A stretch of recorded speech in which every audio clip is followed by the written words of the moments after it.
Fashion designing അത് ഹൃദയത്തിൽ നിന്ന് തുടങ്ങാം. KM George Memorial School of Fashion Designing and Garment Technology.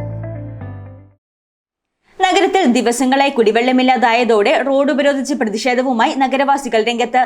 Water authority അധികൃതരുമായി പോലീസ് നടത്തിയ ചർച്ചയ്ക്കൊടുവിലാണ് സമരക്കാർ താൽക്കാലികമായി ഉപരോധം അവസാനിപ്പിച്ചത്. ദിവസങ്ങളായി കുടിവെള്ളമില്ലാതായതോടെ പ്രതിഷേധവുമായി നഗരവാസികൾ രംഗത്ത്. കുടിവെള്ളം കിട്ടാതെ ദുരിതത്തിലായ നഗരവാസികൾ ഗതാഗതം ഉപരോധിക്കാൻ എത്തിയതോടെ പോലീസ് ഇടപെട്ട് സമരം അവസാനിപ്പിച്ചു. ഒരാഴ്ചക്കാലമായി വെള്ളം കിട്ടാത്തതിൽ പ്രതിഷേധിച്ച് മൂവാറ്റുപുഴ അമ്പലക്കുന്ന് നിവാസികളാണ് SNDP ജംഗ്ഷനിൽ റോഡ് ഉപരോധവുമായി എത്തിയത്. ദിവസങ്ങളായി കുടിവെള്ള വിതരണം രൂക്ഷമായ സാഹചര്യത്തിലും ജനങ്ങളെ ദ്രോഹിക്കുന്ന നിലപാടാണ് MLAയും നഗരസഭാ ചെയർമാനും സ്വീകരിക്കുന്നതെന്ന് 16-ാം വാർഡ് കൗൺസിലർ ജാഫർ സാദിഖ് പറഞ്ഞു. പ്രിയപ്പെട്ട നാട്ടുകാരെ,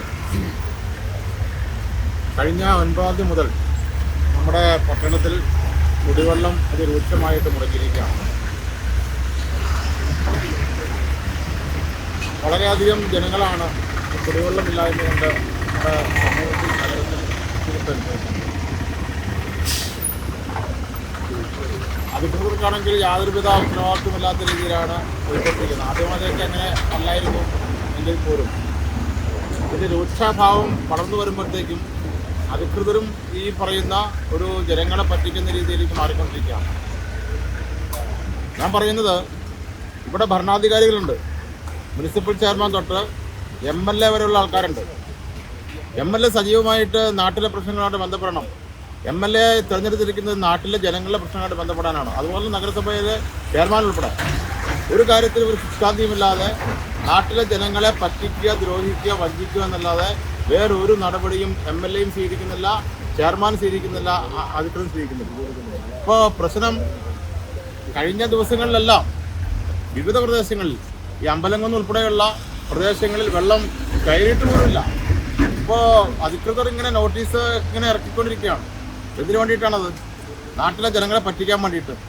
ഒന്നുകിൽ ഇത് ഇന്ന ദിവസം വരും, ഞങ്ങൾ ഇന്ന ദിവസം പണി തീർക്കുന്നു എന്ന് ഉറച്ചു പറയണ്ടേ? അത് ഉറച്ചു പറയാനുള്ള സാഹചര്യം പോലും ഇന്ന് അധികൃതർക്കില്ല. അങ്ങനെ ഒരു അവസ്ഥയാണ് ഇപ്പോൾ ഉള്ളത്. ഞങ്ങളിവിടെ റോഡ് ഉപരോധിക്കാൻ വേണ്ടി വന്നതാണ്. ഈ റോഡ് ഉപരോധിക്കാനുള്ള ജനങ്ങൾ ഇറങ്ങിയാലല്ലാതെ അധികൃതരും ഭരണാധികാരികളും ഉയർത്തെഴുന്നേൽക്കില്ല എന്നുള്ള കാര്യത്തിൽ യാതൊരു സംശയമില്ല. പോലീസ്, വാട്ടർ അതോറിറ്റി അധികൃതരുമായി നടത്തിയ ചർച്ചയുടെ അടിസ്ഥാനത്തിൽ റോഡ് ഉപരോധം സമരക്കാർ താൽക്കാലികമായി അവസാനിപ്പിച്ചു. ഗവർണറുടെ യാത്ര അലങ്കോലമാകാതിരിക്കാൻ പോലീസ് അടിയന്തരമായി വിഷയത്തിൽ ഇടപെടുകയായിരുന്നു. വാട്ടർ അതോറിറ്റി എക്സിക്യൂട്ടീവ് എഞ്ചിനീയറുമായി മൂവാറ്റുപുഴ ഇൻസ്പെക്ടർ നടത്തിയ ചർച്ചയിലാണ് രാത്രിയോടെ പൂർണ്ണതോതിൽ വെള്ളമെത്തിക്കുമെന്ന ഉറപ്പ് സമരക്കാർക്ക് നൽകിയത്. പോലീസിന്റെ അഭ്യർത്ഥനയെ തുടർന്ന് സമരക്കാർ പ്രതിഷേധത്തിൽ നിന്നും പിൻവാങ്ങുകയായിരുന്നു. ഗതാഗതക്കുരുക്കിനൊപ്പം കുടിവെള്ളം കൂടി മുടങ്ങിയതോടെ നഗരത്തിൽ വലിയ പ്രതിഷേധങ്ങളാണ് ഉയരുന്നത്. വാട്ടർ അതോറിറ്റി ഉറപ്പ് പാലിച്ചില്ലെങ്കിൽ സമരം തുടരുമെന്നും പ്രതിഷേധക്കാർ അറിയിച്ചു. News desk Muvattupuzha news.